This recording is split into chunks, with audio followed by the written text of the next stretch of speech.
ওই সময়ে যে সকল বিচারকগণ রাজনৈতিকভাবে প্রভাবিত হয়ে কিংবা যে কোনো কারণে তারা যে রায়গুলো দিয়েছেন, সেক্ষেত্রে তাদের কি বিচারের সম্মুখীন করা উচিত কিনা? করা উচিত। এবারে নজির আছে, দ্বিতীয় মহাযুদ্ধ শেষ হলো 1945-এ, 1945 সালে। এর পরেই সর্বপ্রথম ট্রায়াল যেটা হয় সেটা হলো নুরেমবার্গে, জার্মানির নুরেমবার্গে। সেখানে যাদেরকে ট্রাই করা হয়েছিল তাদের মধ্যে 6 জন জাজ ছিলেন, যাদের বিরুদ্ধে অভিযোগ ছিল যুদ্ধ অপরাধ এবং মানবতা বিরোধী অপরাধ, যেটাকে বলে জুডিশিয়াল মার্ডার।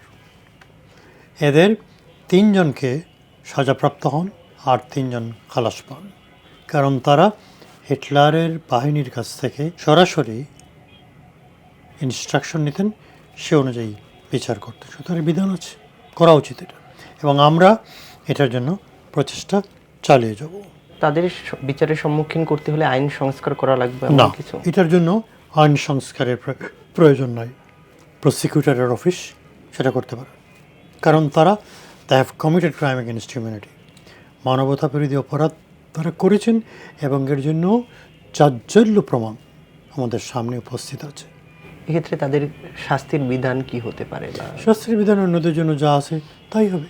যেমন কি কি আছে? এমন মৃত্যুদণ্ড আছে, যাবজ্জীবন কারাদণ্ড আছে, আর তারা যদি কিছু না করে থাকেন খালাস পাবেন, কিন্তু বিচার হওয়া উচিত।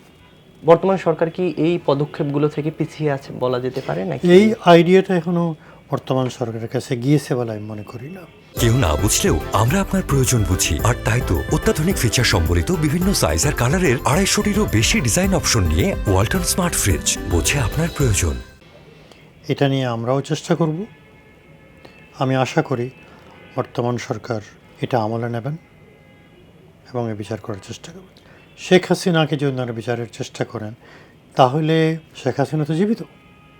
শেখ হাসিনা তার জাজেসদের মাধ্যমে, যাদেরকে তিনি ফাঁসি দিয়েছেন, যেটাকে জুডিশিয়াল কিলিং বলে,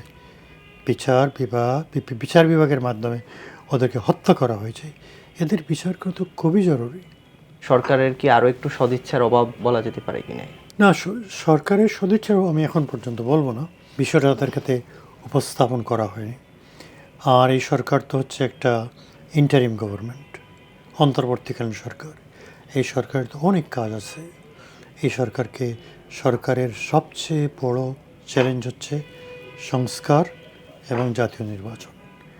দুটো জিনিস নিয়ে তারা প্রিঅকুপাইড, কিন্তু এই কাজ তাদেরকে করতে হবে না, প্রসিকিউশনকে করতে হবে, প্রসিকিউটরকে করতে হবে, কিন্তু তাদের সম্মতির প্রয়োজন থাকবে।